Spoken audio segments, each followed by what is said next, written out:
Alright, one of these days YouTube's going to allow me to make a YouTube channel about poker without continuously banning me for no reason, when all they are is nothing different than what other people do, which is talk about poker and talk about hands and show training videos. And we'll see if me just talking right here gets banned. I'm trying again to start up another channel. I will start off here with this first video talking about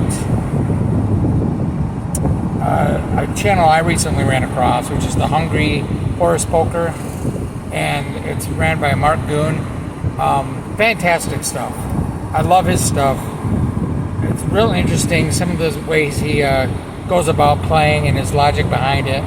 And I incorporated it last night into like a lot of checking out of position with the best hand, or just checking 100% of your range, heads up, out of position.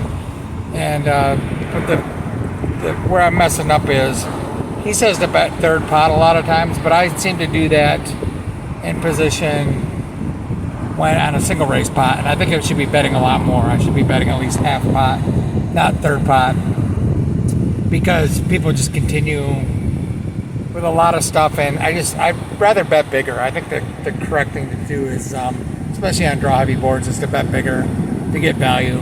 So I got to take some of what he's learning, but then incorporate my own stuff into it. What it's turned into, though, is he tries doing a lot of bluffing, which I think in a 5-5, 5-10 game at Hollywood in LA works. It does not work against the clowns I'm playing at. I'm telling you right now, there's a lot of logic to what he's saying. But the game I just lost $400 in, which I'm just almost in tears, even though it's only $400, because I've been really trying hard to win and do real well. But the game I'm in is literally, it's only $1, $3 game. I race to 50. I get 5 callers, and one of the callers behind me is King 7 of Hearts, right? Under the gun +1, he calls the King 7 of Hearts, and the flop comes 7-4-3 with like 2 diamonds or something, or at 9. No, it was like 9-7-3, and I bet, because there's only 2 people behind me, I probably should check. I had a small, but I had like 3-4 suited, so I bottom pair, but I'm not sure I should even bet here. But I end up betting. He calls me, and the other guy calls. The turn is the ace, and there's like 60 in there, and I have like 150 behind, and it checks to me, and I go all in for 150, because I'm thinking like Goon does stuff like that. And just like, how can anyone call if I overbet the pot so much with a scary card like that? But the problem is, I got called by a 7. Like, yes, he ended up turning a flush draw too, but I guess I don't blame him because he turned a flush draw, but it was just like a lot of shit that nobody's folding. Like, it sounds good in theory, but nobody's folding, even the huge bet sizes. So if you're betting into clowns that cannot fold, it just throws that whole channel out in left field. Like, this sounds great in theory that yes, most people have to fold out their whole range here, but nobody folds. I mean, fucking King 7, and he folds. And, it's just like, so if nobody folds anything, I mean, it's very tilting. And then I ended up raising in middle position with King of Diamonds, Jack of Diamonds, another example here. And the flop comes 7, 6, 7, I should remember, 7, 5, 3 with 2 diamonds. 7, 5, 3 with 2 diamonds. So, and when I raised pre, only the small blind called. So I had 2 diamonds in my hands, King, Jack, and Diamonds. So I have overs and diamond draw. So I bet small. I should have bet a little bigger. I bet 15 into like 35, and he raised 75. I probably should just fold here. But I called. The turn was it's something inconsequential like a 2. Didn't change anything. And he shoves all in. And I'm getting 3 to 1 on a call with what's in there now and what I have behind. So, and he tells me he has a set and he shows me a 6, which that alone should tell me you don't have a fucking set. I got a call there. But he had 6-5 off. Like, he had a gutter and a pair with 2 diamonds on the board, and he check raised huge and went all in.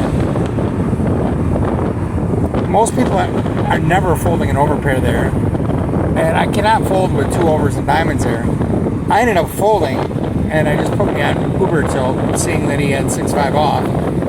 If you're raising with 6-5 off there, if you're calling, by the way, in the small line with 6-5 off to an under the gun raise, another M+1 raise, and then you're check jamming and then going all in on a straight draw, flush draw board, and you just have a pair and a gutter.